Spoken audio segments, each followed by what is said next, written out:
Uno de los regalos más grandes que Dios nos ha dado son nuestros hijos. Son también una gran responsabilidad. Criar hijos es un reto. Criar buenos hijos es un gran reto.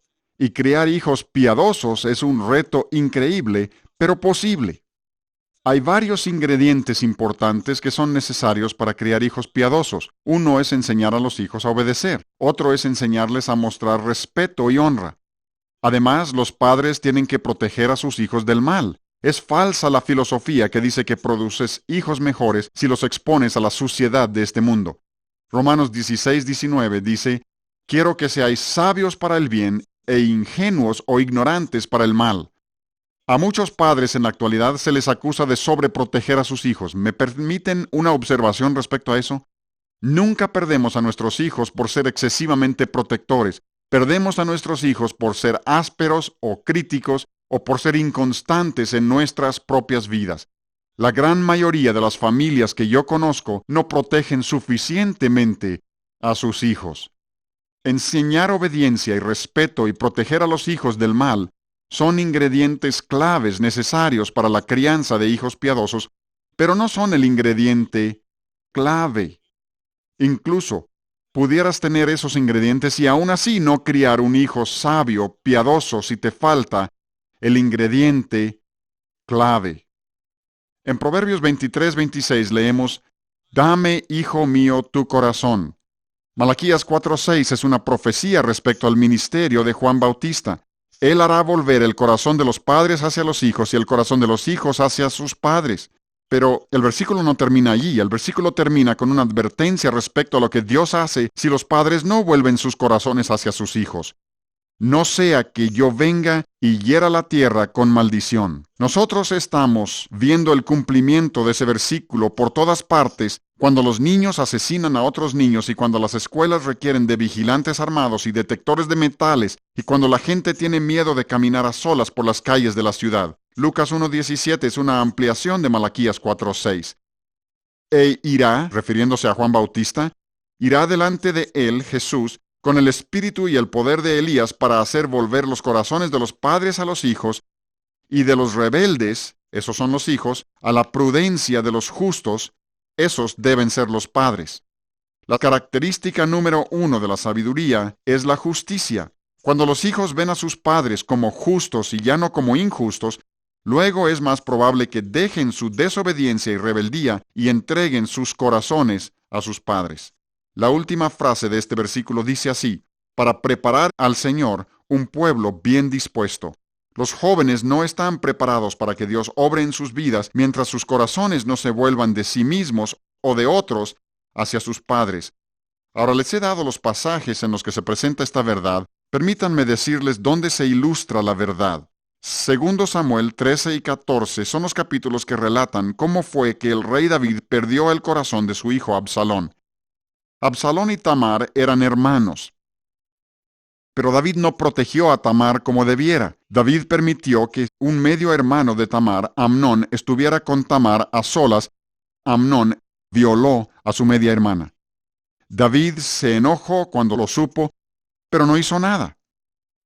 2 años más tarde, Absalón hizo ejecutar a su medio hermano Amnón para vengar la violación de su hermana. Luego Absalón huyó a Gesur por 3 años. Joab, el general de David, observó cuánto extrañaba David a Absalón y convenció al rey de que hiciera volver a Absalón a Jerusalén, pero durante otros 2 años, David se negó a hablar a su hijo. Absalón, provocado a ira por los 7 años en que su padre había dejado de actuar ni tener comunicación, mandó llamar al general Joab. Cuando Joab se negó a venir, mandó quemar los campos de cebada de Joab. Esos campos ardiendo eran simbólicos del corazón de Absalón, que ardía con ira y rechazo y desesperación debido al aislamiento de su padre David. Finalmente Joab vino y Absalón dijo, «Quiero ver a mi padre. Si quiere matarme, que me mate, pero quiero ver a mi padre». Así que Joab habló con David, y David mandó llamar a Absalón. Pero el recibimiento de Absalón no fue el recibimiento cálido de un padre. Fue el recibimiento frío de un monarca sobre su trono. Cuando un hombre es padre, sus hijos deben verlo primordialmente como padre. A los hijos no les molesta que su padre sea otra cosa, pero ha de ser primordialmente padre para sus hijos. No tiene nada de malo ser un obrero en la fábrica, o pastor, o comerciante, pero un padre debe ser padre primero para sus hijos. Absalón fue tratado como un súbdito cuando debió haber sido tratado como hijo. Para quienes entienden los principios involucrados, no es ninguna sorpresa que en el siguiente versículo, 2 Samuel 15:1, Absalón se había convertido en un rebelde y había tramado y estaba realizando su plan para usurpar el trono de su padre. El versículo 6 del capítulo 15 es muy iluminador. Absalón hizo con los hombres de Israel lo que aparentemente hubiera querido que David, su padre, hubiera hecho por él. Escuchando, hablando y tocando, Absalón se robó los corazones de los hombres de Israel. Antes de que termine el capítulo, David está huyendo para salvar su vida y Absalón el rebelde ha ocupado el trono en Israel. Ahora, por favor, escuchen atentamente una de las afirmaciones más importantes que jamás le oirán en su vida a cualquier predicador. El ingrediente clave para la crianza de buenos hijos es ganar su corazón a temprana edad, conservar su corazón y ser extremadamente vigilantes para no perder sus corazones. Si llegaras a perder el corazón de tu hijo, investiga rápidamente dónde y cuándo lo perdiste e implementa un plan para recuperar el corazón, cueste lo que cueste. Sin importar el tiempo o la molestia o el dinero que cueste recuperar el corazón de tu hijo, tienes que decidir pagar el precio. Proverbios 22:6 dice, instruye al niño en su camino. La palabra hebrea traducida instruir significa pagar el precio por dedicar enteramente al Señor. El término solo se usa unas cuantas veces en el Antiguo Testamento, habitualmente se traduce dedicar. Se encuentra en 1 de Reyes 8:63. Así dedicaron el rey y todos los hijos de Israel la casa de Jehová. ¿Qué precio pagó Salomón por dedicar la casa de Jehová? No fue barato. Le costó a Salomón 22,000 bueyes y 120,000 ovejas. Y eso nos dice lo siguiente: cueste lo que cueste dedicar e instruir a tus hijos para que sigan a Dios, debes estar dispuesto a pagar el costo. No puedes apoyarte en la promesa de Proverbios 22:6, instruye al niño en su camino y aun cuando fuere viejo no se apartará de él, a menos que estés dispuesto a pagar el costo. ¿Te pudiera costar en lo económico $1,000 o $10,000?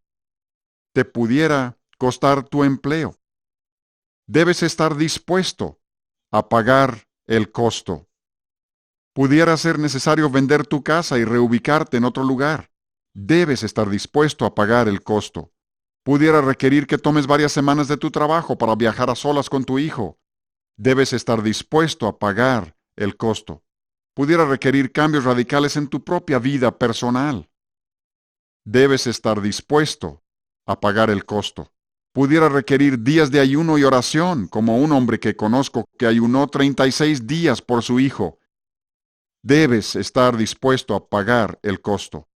Ten por seguro esto ahora mismo. Dios conoce tu corazón y Dios ya sabe si amas o no suficientemente a tu hijo como para estar dispuesto a pagar el costo de corregir la desobediencia y rebeldía de un hijo. He visto el cambio en muchos rebeldes, pero no recuerdo haber visto cambiar a un rebelde que se queda en casa donde sus padres no están dispuestos a pagar el costo.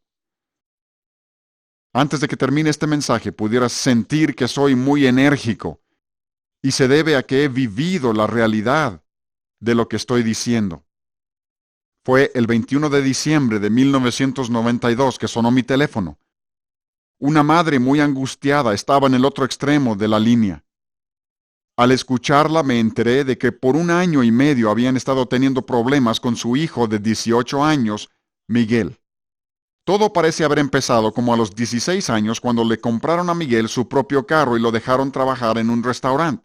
Miguel se hizo muy amigo de un joven de 19 años que había asistido a la misma escuela cristiana donde estudiaba Miguel. Pero permitan que la madre de Miguel les cuente su historia en sus propias palabras. Nuestro hijo, juntándose con un amigo de la iglesia, parecía estar bien. ¡Cuán equivocados estábamos! Pronto Miguel empezó a llegar a casa tarde. Trabajaba cada vez más y más tarde. En sus días libres iba a casa de sus amigos para jugar billar y tenis de mesa. La novia del señor 19 no podía salir con él a menos que fueran los padres de ella, así que eso no era problema. Así que según nosotros, Miguel y el señor 19 solo eran un par de jóvenes cristianos que pasaban un buen rato juntos. Confiábamos en Miguel totalmente. Lo observábamos. Nos parecía que seguía teniendo su tiempo devocional, seguía asistiendo a la iglesia casi siempre. Al hablar era un poco más insolente que de costumbre, pero nosotros se lo achacábamos a sus 16 años. También observamos que violaba las reglas un poco. Había otras incongruencias, pero nada serio. Luego en noviembre, a los 4 meses de haber cumplido los 16 años, nos levantamos en la madrugada y no estaba el carro. Eran las 4 de la mañana y Miguel aún no había llegado. De pronto observamos un recado en la mesa del comedor. Aún recuerda cada palabra, aun cuando ya han pasado 3 años. Decía, alguien dijo que no lo podría hacer. Les amo, mamá y papá. Adiós, Miguel. No estábamos seguros a qué se refería, pero estábamos horrorizados. Primero corrimos al departamento del señor 19, no había nadie. Revisamos la cochera, pero no había nadie. Luego revisé mi bolsa y me di cuenta de que faltaban $300. Fue un alivio imaginar que había tomado el dinero y probablemente había huido de la casa. Empezamos a revisar sus cosas. ¡Qué espanto! Encontramos muchos cassettes de rock horrible y espantoso. Eso nos los había dejado a la vista antes de partir. Encontramos cigarros y descubrimos que había estado tomando. También encontramos dibujos que había hecho de calaveras horribles. Me dieron escalofríos. Miguel tenía una cara de la que nosotros no sabíamos nada. Miguel fue encontrado en Florida 5 días más tarde, en quiebra. Lo hicimos internar en el centro correccional y fuimos por él. Esta familia vivía en Illinois. Al señor 19, que había ido con Miguel, lo dejaron en la calle. Pedimos que encerraran el coche de modo que él no tenía a dónde ir ni dónde quedarse. Sus padres no le mandaron nada, así que se quedó en la calle de Tampa, Florida, sin nada más que su ropa. Estaba asustado, se quedó en la jefatura de policía en un sillón. Nosotros llegamos 2 días más tarde. Dios había iniciado la obra y regresamos con ambos muchachos. Miguel nos confesó todo y pidió que lo perdonáramos. Lo perdonamos a ciegas. De ahí en adelante, el señor 19 se desapareció. Una cosa que Miguel nos ocultó era que el señor 19 le había presentado la pornografía. Habían empezado a rentar películas pornográficas. Permítanme agregar aquí que los padres de Miguel recientemente me contaron que posteriormente fueron avergonzados al descubrir que el primer contacto de Miguel con las películas malas había ocurrido en su propio hogar cuando Miguel tenía como 10 años. Sus padres habían probado telecable por unos 6 meses. Miguel lo veía cuando ellos no se enteraban. Miguel también tuvo amigo secreto en la infancia que le permitía acceso a películas pornográficas, cintas de música rock, cigarros, alcohol, etcétera, etcétera, en el momento que él los quisiera. Continúa la madre de Miguel. Miguel estuvo bien hasta el siguiente verano cuando entra en la escena una muchacha. Parecía una buena muchacha, iba a la iglesia, buena estudiante, muy trabajadora, nos caía bien. De nuevo confiamos a ciegas. Miguel era insolente con nosotros, para entonces estábamos instruyendo a los hijos en el hogar, pero yo seguía trabajando 35 horas a la semana y mi marido 50 horas a la semana. Los hijos pasaban mucho tiempo a solas en la casa. Algunas cosas eran sospechosas, pero no volvimos a ver la música rock. No estaba fumando, nunca nos contestaba feo ni era vulgar, su cabello era corto, ordenado y limpio, siempre estaba en la iglesia, amaba a su familia, para nosotros era un joven bueno con sus problemillas. El 20 de diciembre, la hermana de Miguel vino a nuestro cuarto a las 11 de la noche llorando.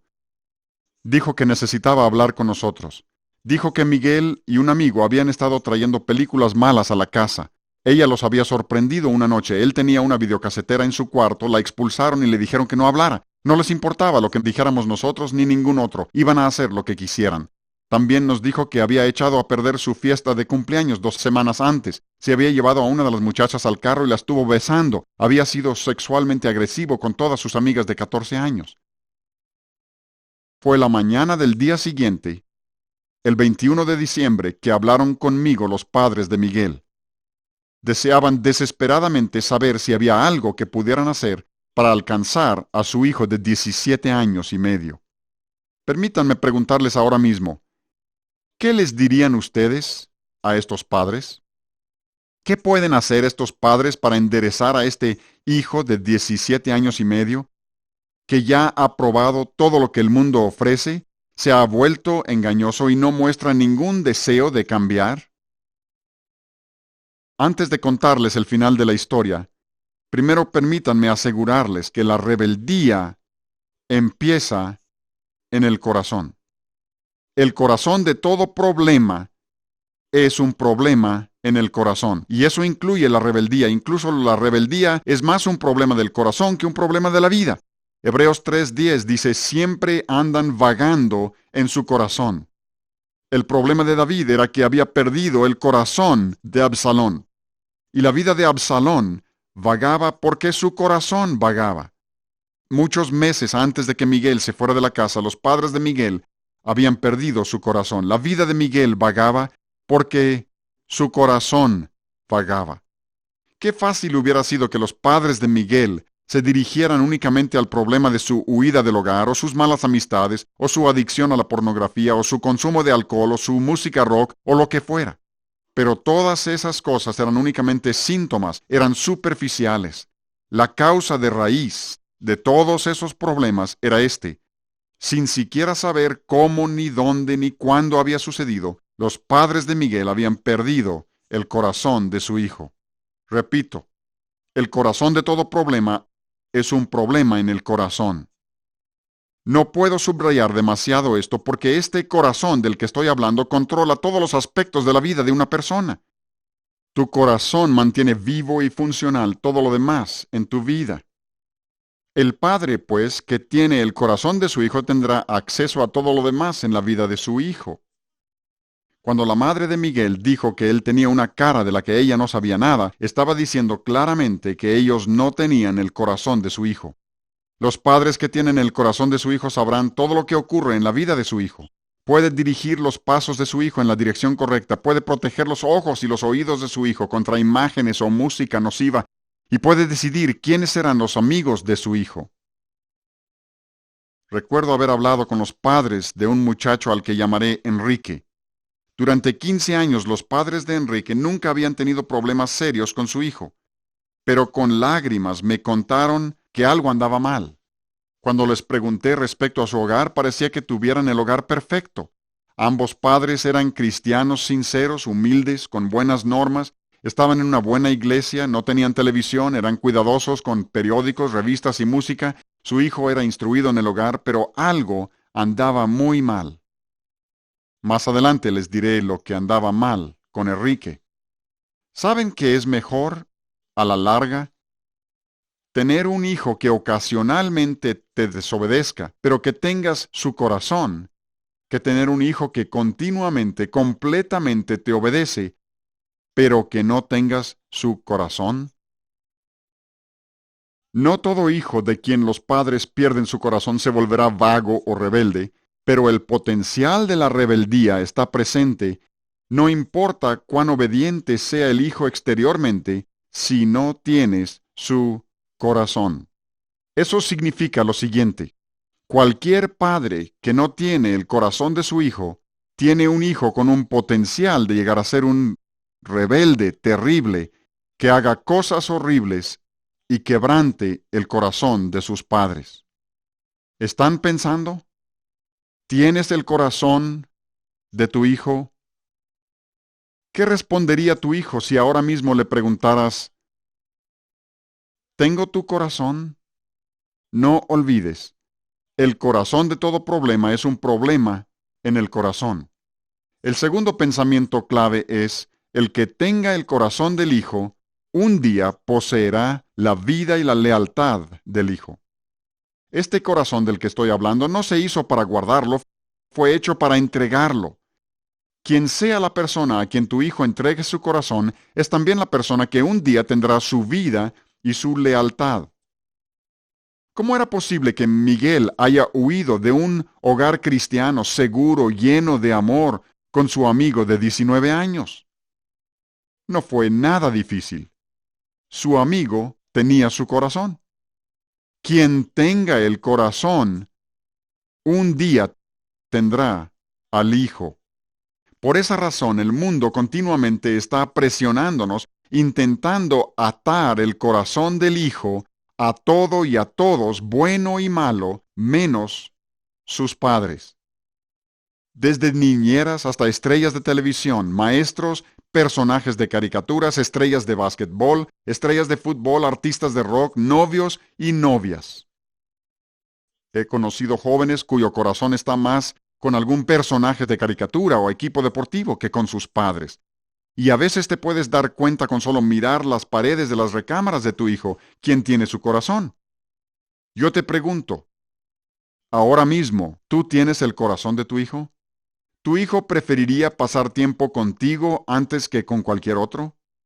¿Tu hijo te escucha respetuosamente cuando hablas? ¿Tu hijo tiene un deseo genuino de agradarte? ¿Le duele cuando te desagrada? ¿Es leal a ti en tu presencia lo mismo que en tu ausencia?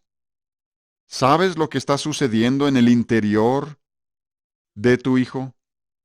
¿Se acuerdan de Enrique? La razón por la que los padres de Enrique estaban teniendo problemas con él era porque casi sin que ellos se dieran cuenta, después de 15 años prácticamente sin problemas, Enrico había conseguido una novia. Uno de los métodos más eficaces de Satanás para arrebatar prematuramente a los padres el corazón de sus hijos es enredándolos en el juego de los novios. ¿No habrá ninguna otra alternativa a este juego tan común en nuestra época, pero que está destruyendo a tantos jóvenes? Estoy convencido de que existe una alternativa bíblica excelente mediante la cual un joven se compromete a entregar su corazón a una sola persona para toda la vida. Luego guarda su corazón de codiciar a ningún otro hasta encontrar a esa persona y también después de casarse con esa persona. Preguntarás, pastor, ¿dónde encuentras eso en la Biblia? Permítame una pregunta sencilla para responder a esa. ¿Cuántas Evas hizo Dios para Adán? Una. ¿Y cuántos Adanes hizo Dios para Eva? Uno.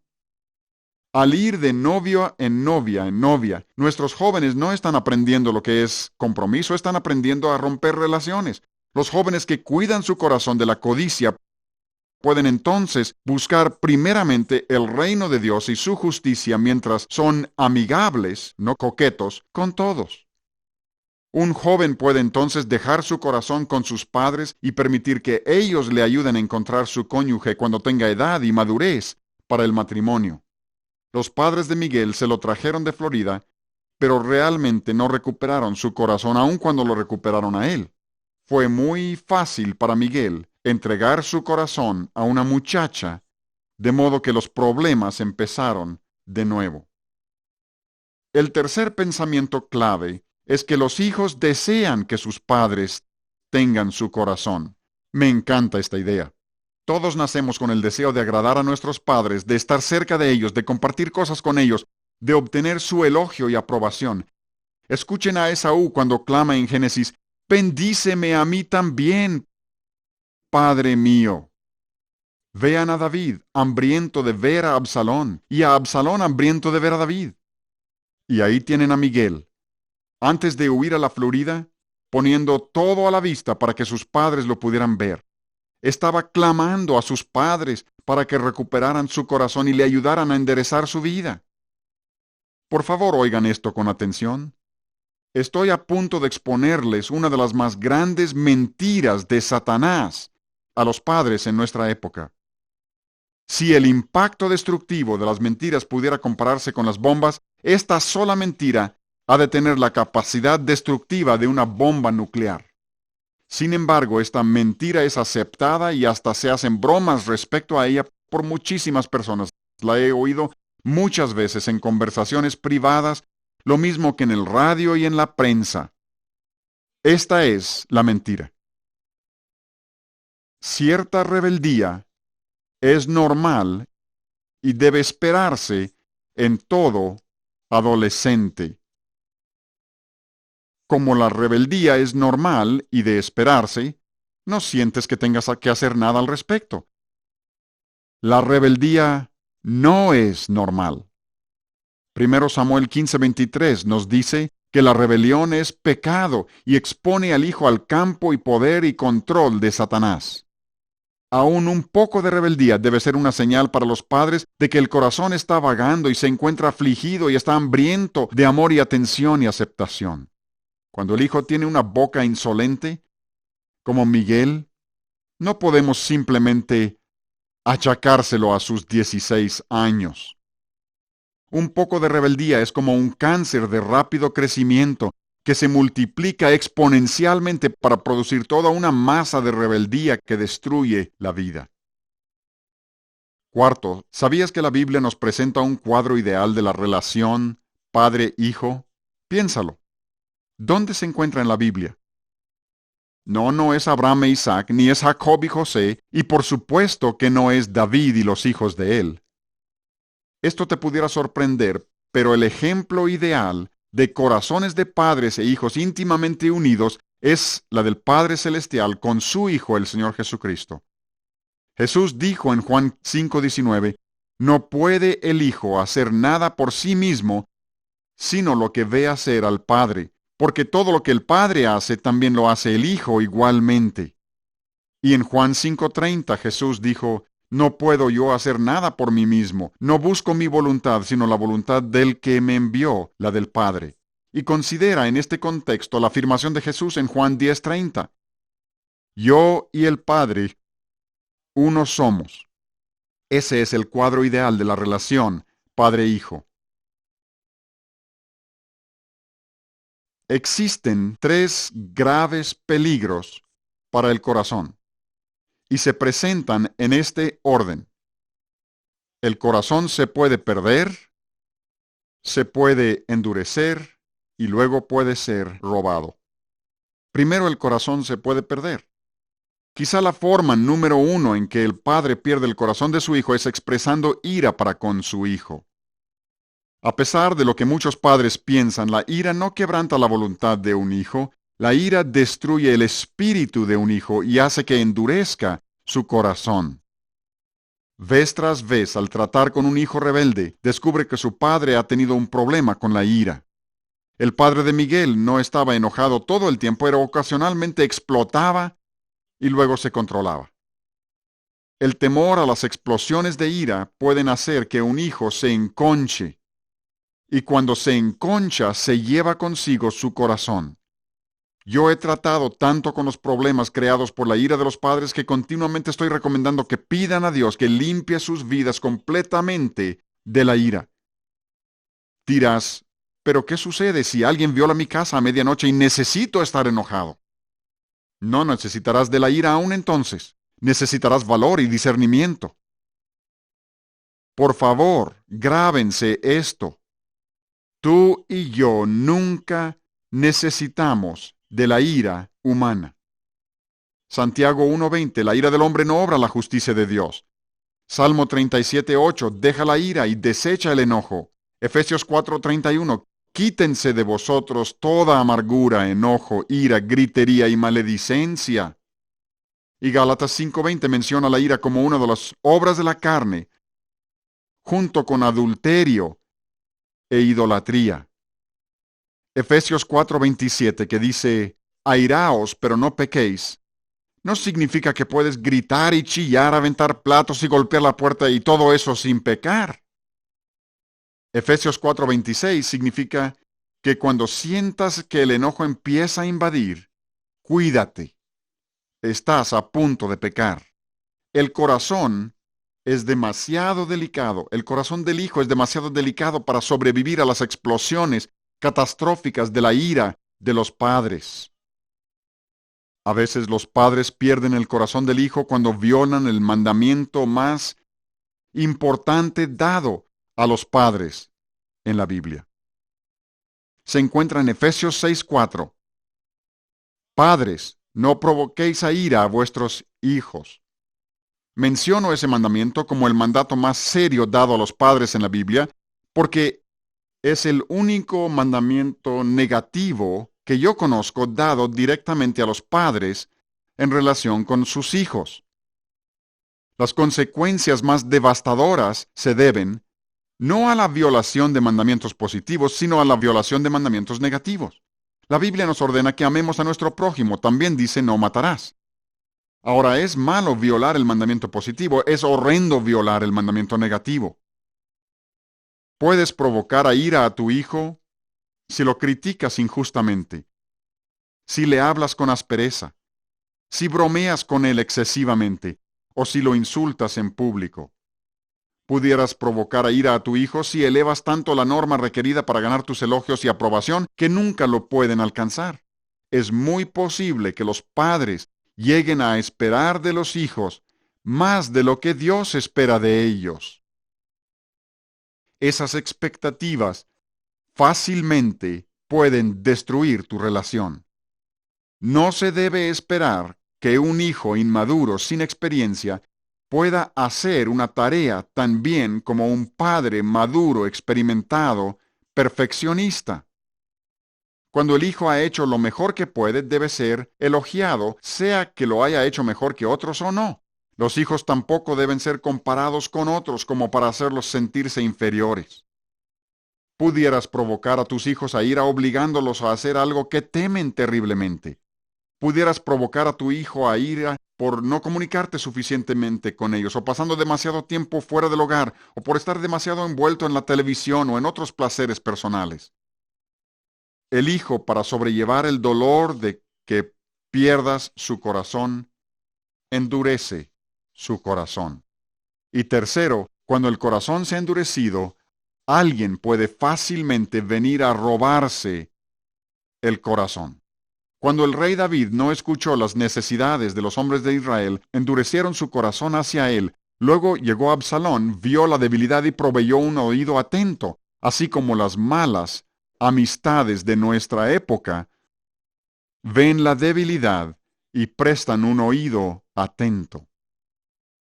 Absalón los escuchó, les habló, los tocó y robó sus corazones.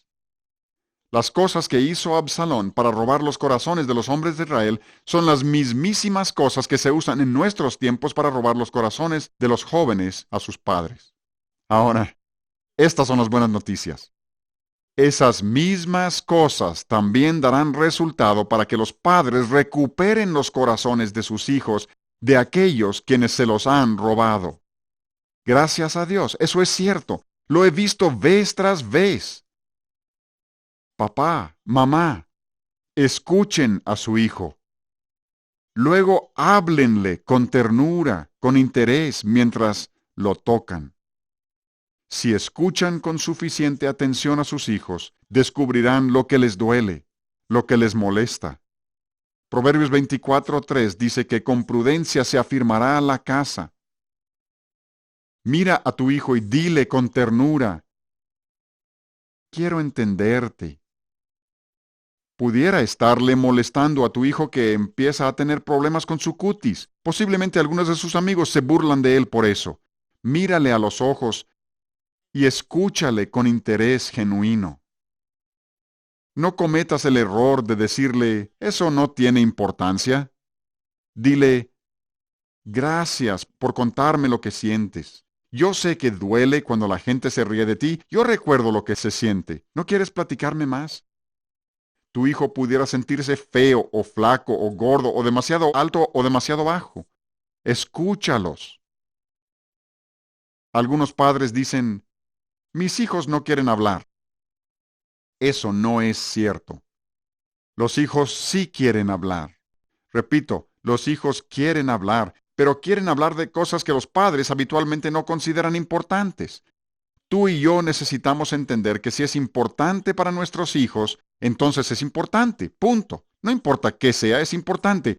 Y es que lo que yo veo como necesidades de mi hija, yo tengo 4 hijas, y lo que ella ve como sus necesidades pueden ser 2 cosas totalmente diferentes.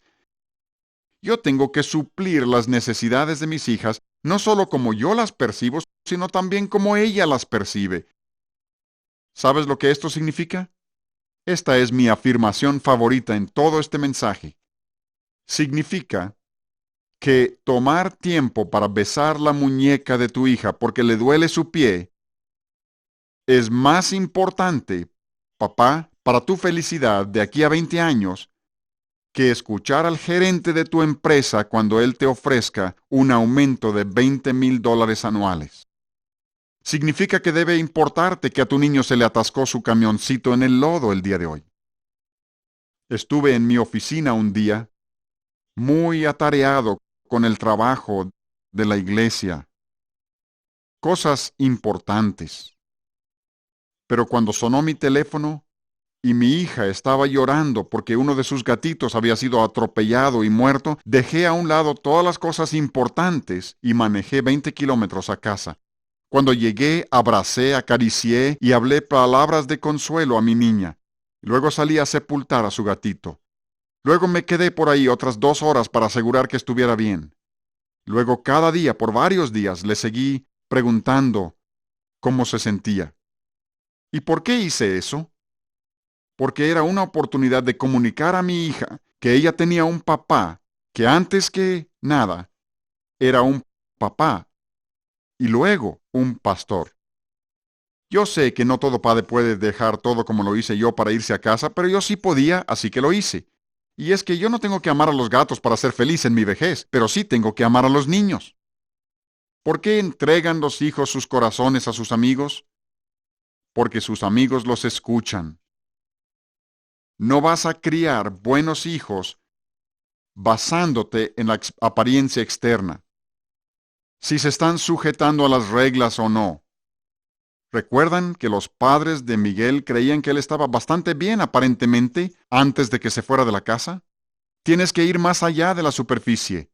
Hijo, ¿en qué has estado pensando? ¿Qué piensas respecto a esto? ¿Aquello te molesta? ¿Qué cosas hablas contigo mismo? ¿Qué te comunicó el mensaje en la iglesia? ¿Estás leyendo tu Biblia? ¿Dios ha estado contestando tus oraciones? ¿Sobre qué has estado orando? ¿Qué podríamos hacer juntos el día de hoy? Preguntas, preguntas, preguntas. Lee los evangelios y observa que el Señor continuamente hacía preguntas a sus discípulos para estar al corriente de su comprensión y crecimiento espiritual. Existe una filosofía en cuanto al trabajo con los jóvenes en muchas iglesias en la actualidad.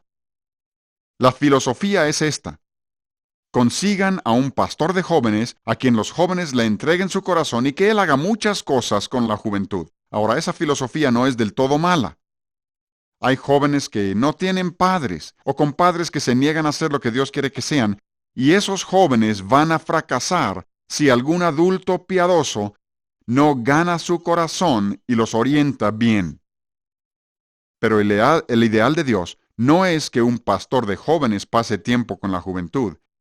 El ideal de Dios es que los padres pasen tiempo con sus jóvenes. Número 6.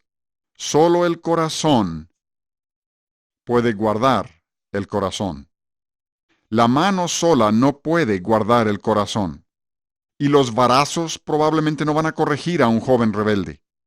¿Puedes imaginar que los padres de Miguel le pegaran a ese joven de 17 años y medio y que hayan servido de algo?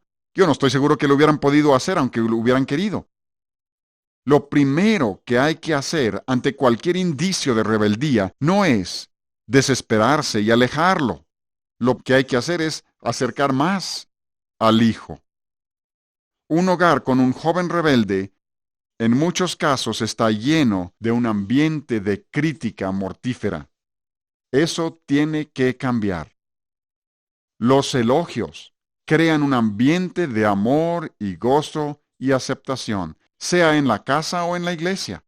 No quisieras asistir a una iglesia donde el ambiente es de aspereza y crítica, pero es igualmente nocivo en el hogar que en la iglesia, incluso pudiera ser peor. Aún el rebelde anhela los elogios y la aceptación de su padre. Y saben que si los padres buscan con diligencia, pueden encontrar algo por lo que pueden elogiar incluso al hijo más rebelde. Los elogios son como un poderoso imán que atraen el corazón del hijo en dirección del que está elogiando. La crítica es como un imán en reversa que repele y aleja en lugar de atraer. Y elogiar o criticar en presencia de otros multiplica el poder de los elogios o de la crítica. Si yo elogio con sinceridad a mi hija en presencia de una docena de personas, multiplico la eficacia y el poder del elogio 12 veces. Y si critico a mi hija en presencia de una docena de personas, fácilmente puedo cortar todos los lazos que unen nuestros corazones en 30 segundos. Hace varios meses me encontré con una aseveración fenomenal. Fue la siguiente: por cada año que los hijos son instruidos en el hogar, se vuelven menos dependientes de sus compañeros. Luego un predicador muy conocido me dijo: he observado que los hijos que son educados en el hogar son más maduros a una edad más temprana. Esas afirmaciones captaron mi atención porque nosotros hemos estado instruyendo a nuestros hijos en el hogar por varios años. También he tenido la oportunidad de observar los resultados de la socialización en la vida de miles de alumnos de escuelas públicas, alumnos de escuelas cristianas y alumnos educados en el hogar. Mi observación es esta: socialmente los niños se desarrollan mejor en el contexto de educación en el hogar, con la familia, porque aprenden a tratar con adultos y con otros jóvenes. He visto cómo una muchacha tímida, retraída, de 7 años, empieza a abrirse y acercarse a platicar con los adultos después de solo 3 meses de escuela en casa. Observé cómo mis 2 hijas mayores escogieron mujeres piadosas de 50 y 60 años como damas de honor en su boda junto con muchachas de su misma edad. Ahora, piensen por un momento. Hablamos de los beneficios de la socialización, y yo no me opongo totalmente a que un niño esté con los de su misma edad. Pero, ¿qué cosa buena aprende un niño de 12 años de otro niño de 12 años? Pesen ustedes las pruebas. Algunos dirán que no pueden instruir en el hogar, pero si quieres ganar el corazón de tu hijo o conservar el corazón de tu hijo, pocas cosas hay fuera de eso tan efectivo como tener a tus hijos contigo todo el tiempo.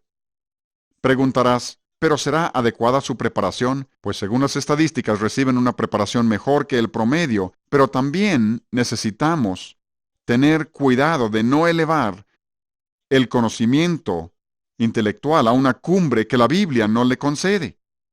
Segunda de Pedro 1:5 establece el orden divino en este asunto, poniendo toda diligencia por esto mismo, añadida a vuestra fe, virtud, a la virtud, conocimiento.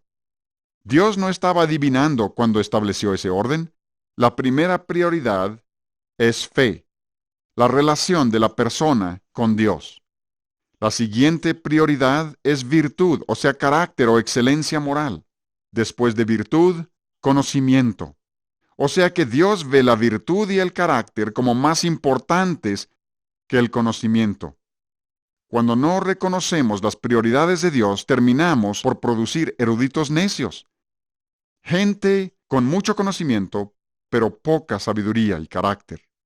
Dios tampoco estaba adivinando cuando dijo que sabiduría ante todo. Solo el erudito necio cree que los hombres vienen de los monos.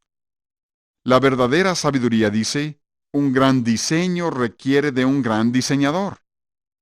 Cada vez más en nuestra época escuchamos: confíen en nosotros. Nosotros somos científicos. Algo procede de la nada. ¿O qué les parece esta? Confíen en nosotros. Somos médicos. Somos eruditos. Tiene latido cardíaco, ojos y actividad cerebral y hasta pudiera chuparse el dedo, pero no es un bebé. Un médico abortista es un erudito necio. Yo prefiero un hijo que no sabe leer ni escribir su propio nombre que tener un hijo que llegue a ser médico y no tenga el juicio suficiente para no matar bebés. Mejor es poco conocimiento con mucha sabiduría que poca sabiduría con mucho conocimiento. Proverbios 18:15 dice: el oído de los sabios busca la ciencia. Pudiera llegar el momento de escoger entre sabiduría y conocimiento. Si tuvieras que escoger, escoge atención antes que álgebra, compasión antes que contabilidad, perdón antes que patología, generosidad antes que geografía, humildad antes que humanidades, obediencia antes que ortografía, gratitud antes que gramática y misericordia antes que matemáticas. Como le dijo un maestro de matemáticas a sus alumnos antes de que presentaran el examen final, hay muchas personas buenas que no pueden aprobar un examen de trigonometría, pero ninguna persona con carácter tiene por qué reprobar un examen de honestidad. Los padres, pues, necesitan dar los siguientes pasos para hacer volver a un hijo rebelde. Número 1. Los padres tienen que reconocer ante Dios y ante su hijo que han perdido el corazón de su hijo y buscar sinceramente el perdón tanto de Dios como del hijo. La mayoría de los padres intentan cambiar al hijo primero, pero el orden divino es muy importante. ¿Recuerdan? Volver el corazón de los padres hacia los hijos viene antes de lo inverso. Una vez que los padres son vistos como justos, entonces pueden alcanzar al que es rebelde, volverlos hacia la sabiduría, los rebeldes a la prudencia de los justos, dice Lucas 1:17. Justicia generalmente requiere humildad de parte de los padres antes de que le sea dada gracia al hijo. Esta es la razón por la que aconsejar a un joven rebelde generalmente no logra gran cosa. Recuerdo haber hablado una tarde con un joven rebelde y él aceptó pedir perdón a sus padres ahí mismo. Pero cuando lo llevé con ellos y tuvo la oportunidad de hablar, no dijo nada. Yo estaba tratando de explicarme eso. Hace un momento estaba llorando, dispuesto a pedir perdón a sus padres por su rebeldía y arreglar las cosas con ellos, y ahora lo traigo acá y se sienta y los ve y se niega a hablar. Luego recordé, el orden divino requiere que el padre pida perdón al hijo primero. Después de que el padre pidió perdón con lágrimas, empezaron a correr las lágrimas del hijo e hizo lo mismo. Fue un momento precioso. Número 2. Los padres tienen que examinar sus propias vidas para asegurar que estén enteramente dedicados a Dios y limpios de toda maldad. Para el padre que tiene pecado en su vida, será difícil, si no es que imposible, lidiar con el pecado en la vida de su hijo. Cualquier padre que no está seguro de ser cristiano, nacido de nuevo, debe concentrarse primero en establecer su propia relación personal con Jesucristo. Número 3.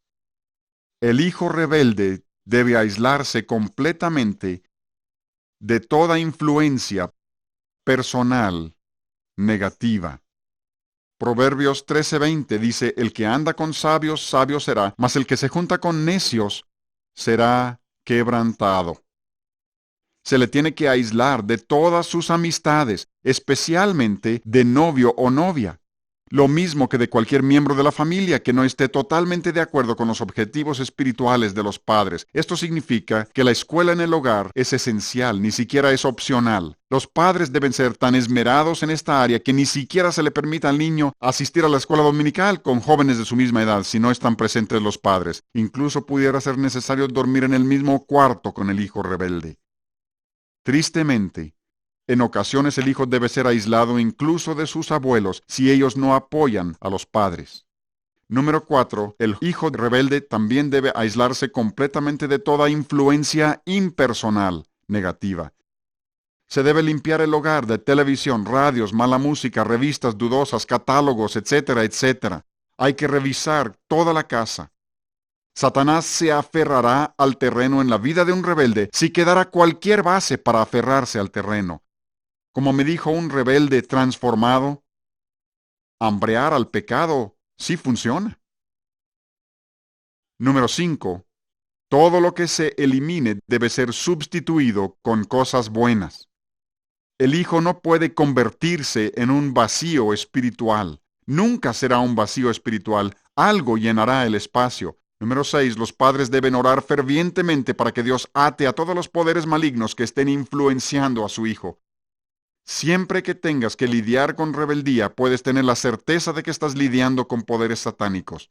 No debes olvidar que no estás luchando contra tu hijo, Estás contendiendo contra el diablo por tu hijo.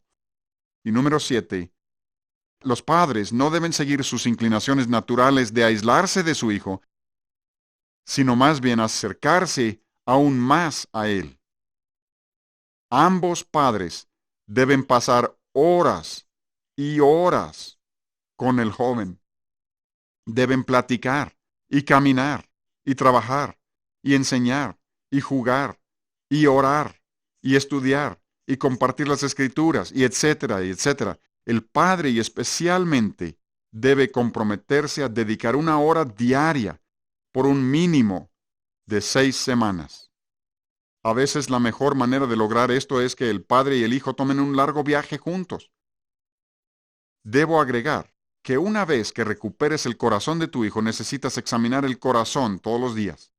Pasa un poco de tiempo o mucho tiempo diariamente hablando y tocando y escuchando a tu hijo para asegurar que no haya amargura ni barreras entre tú y ellos.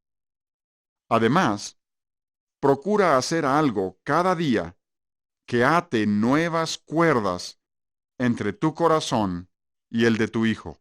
Busca constantemente cosas que puedas hacer para atar nuevas cuerdas al corazón. Número 8. El hijo debe ser elogiado aún por las más pequeñas manifestaciones de cualquier cualidad positiva de carácter.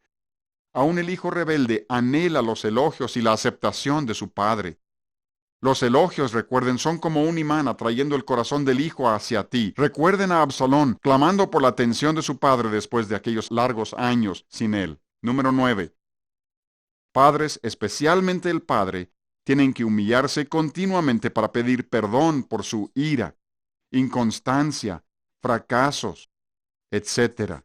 Y por la falta de comunicación, de amor, de elogios, de cuidado, según Dios revele esas faltas.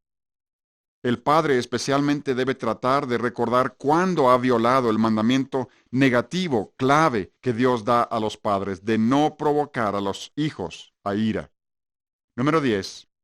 Los padres tienen que estar preparados para perdonar al hijo y ayudar al hijo a resolver su amargura y aceptar y perdonar al hijo conforme empiece a abrirse y compartir pecados y fracasos previamente ocultos. Los rebeldes frecuentemente revelan cosas espantosas. Los padres tienen que decidir anticipadamente que perdonarán lo que sea. Número 11. Los padres deben encontrar a otra persona piadosa y motivarla a pasar tiempo con su hijo. Número 12. Los padres tienen que estar decididos a seguir los principios de Dios y negarse a ceder, óiganlo bien, decididos para negarse a ceder a las presiones que vendrán de fuera del hogar, lo mismo que del propio hijo, cuando se empiecen a instituir estos principios en relación con un hijo rebelde. A unos padres les dije que durante los primeros días después de instituir estos principios, pensarían que se habían subido a la montaña rusa y que iban sin cinturón de seguridad ni barras de contención. En algunos casos, los abuelos del hijo rebelde pudieran no apoyar a los padres en su decisión de hacer lo que sea necesario para alcanzar y cambiar al hijo. Esos padres tendrán que encontrar a alguna otra pareja junto con un pastor que los aliente, los motive y los apoye al aplicar estos principios. Número 13. Sería prudente que los padres llevaran al hijo a toda una semana de reuniones especiales como un campamento bíblico o un seminario para que el hijo pueda estar expuesto a una dosis elevada e intensiva de la palabra de Dios y la obra del Espíritu Santo. Número 14. Los padres tienen que tener un compromiso con el cambio a largo plazo, no solo un remedio instantáneo. Lo asombroso de estos principios es lo rápido que funcionan.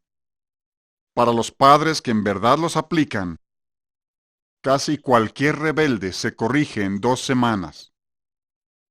En ese punto el peligro es que los padres aflojen y el hijo termine peor que antes.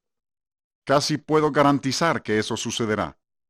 Mateo 12, 43 al 46 cuenta de un espíritu inmundo que sale por un tiempo de una persona El espíritu vuelve después y encuentra una casa limpia. Así que fue por otros 7 espíritus peores que él y volvió a la casa. Estoy convencido de que los peores rebeldes son los rebeldes que fueron cambiados temporalmente por padres que se negaron ellos mismos a cambiar permanentemente. También advertiría a los padres que no experimenten con la mitad de estos principios para ver si las cosas mejoran. La mayoría de los principios que les acabo de dar están interrelacionados y dependen unos de otros para funcionar con eficacia, y si eliges y escoges de entre estos principios, pudieras hacerlo huir del hogar. Lo he visto en varios casos. Ahora estos principios funcionarán aún con el hijo que ha huido del hogar, pero los padres primero deben encontrar una forma segura de hacerlos permanecer en casa. Debo agregar que deben usarse otros principios para alcanzar a los fugitivos que se niegan a volver a casa, y hemos visto resultados en eso también. A veces los padres escuchan este mensaje y luego preguntan: Hermano Davis, ¿qué de la parábola del hijo pródigo?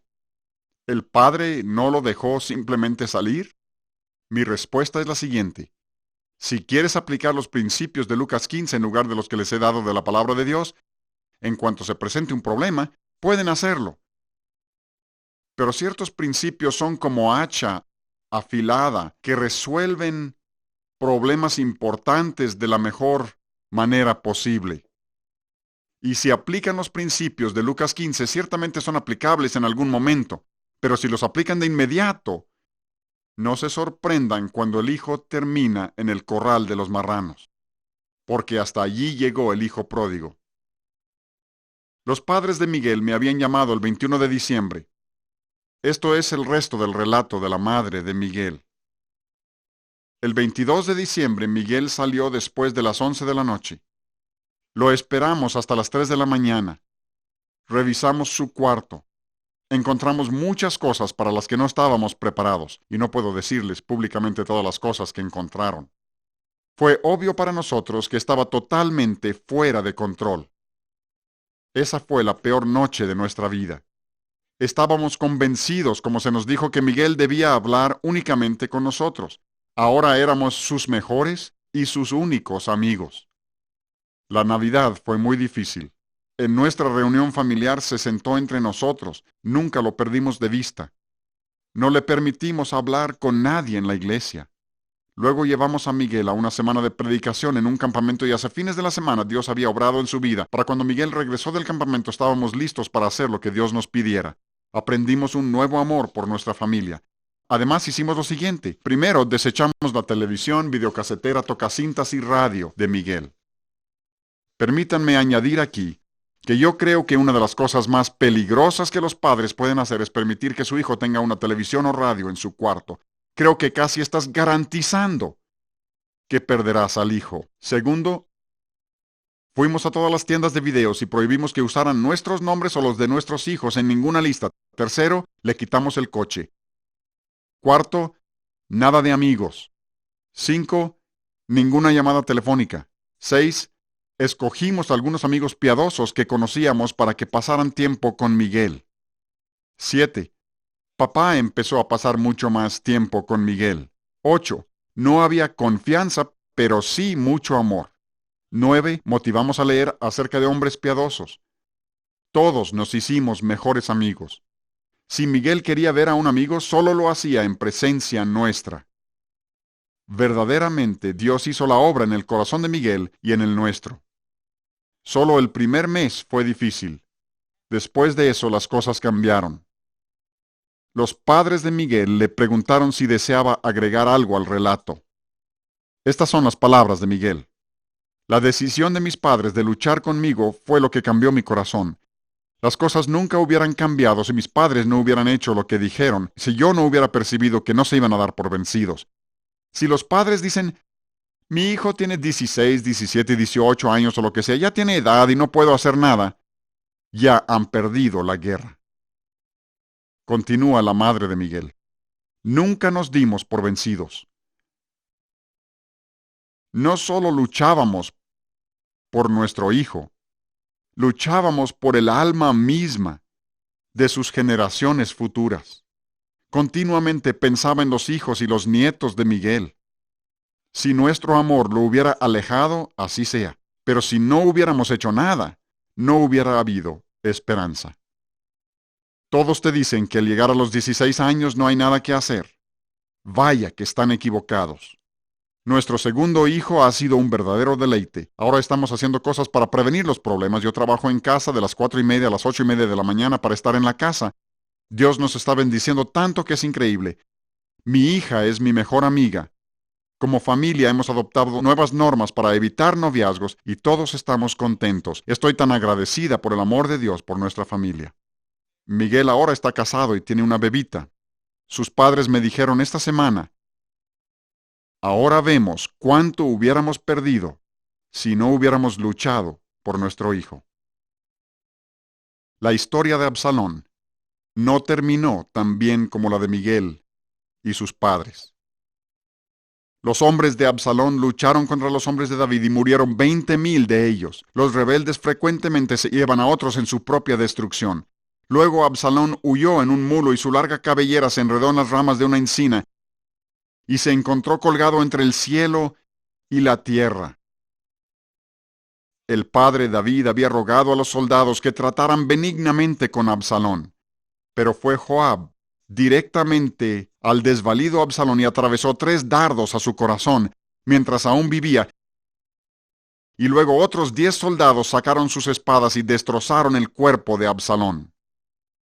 Cuando el mensajero vino a contarle a David de la muerte de su hijo, David se turbó, subió llorando a su aposento y al ir la gente lo oía llorar. Hijo mío, Absalón, hijo mío, hijo mío, Absalón, ¿quién me diera que muriera yo en lugar de ti? Absalón, mi hijo mío. ¿No es necesario que los padres vivan con la desobediencia y la rebeldía? Dios nos